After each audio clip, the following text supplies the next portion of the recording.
เป็นทางการกรมใหญ่เทคนิคการทหารหนึ่งในเวียกงานสำคัญแถวหน้ากองทัพภาษาทั่วอาณามันก็ต้องมีเทคนิคเทคโนโลยีเวียกงานอันนี้ต้องหับประกันกรมคุณภาพเสนาเทคนิคเล่าหกพื้นฐานหับประกันก็มีครบเหตุหน้าที่อันสำคัญกรมคุ้มครองรถอาวุธอุตสาหกรรมนำอยู่สมัยคุณภาพถือเป็นปัจจัยส่งเสริมภายในให้ได้ดังหวังทางเหนือกลางใต้ความน้ำใจสมัครสมาน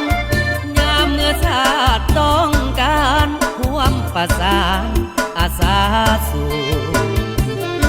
คำสั่งบรรษา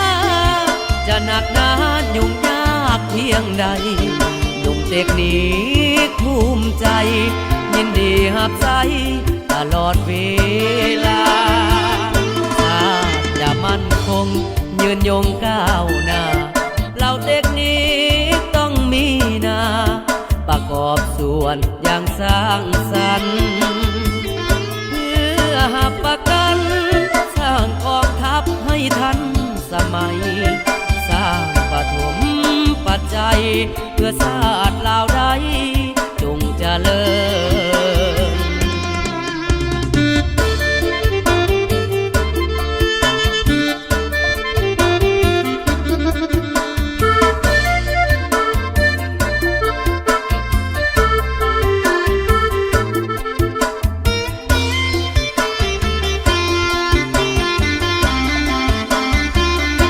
ทางเหนือกลางใต้ความน้ำใจสมัครสมานยามเมื่อชาติต้องการร่วมประสานอาสาสู่คำสั่งบรรษาจะหนักหนายุ่งยากเพียงใดหนุ่มเทคนิ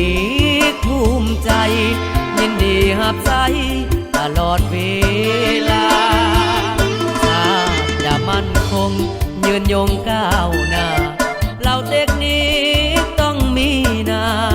ประกอบส่วนอย่างสร้างสรรค์เพื่อหับประกันสร้างกองทัพให้ทันสมัยสร้างปฐมปัจจัยเพื่อชาติลาวใด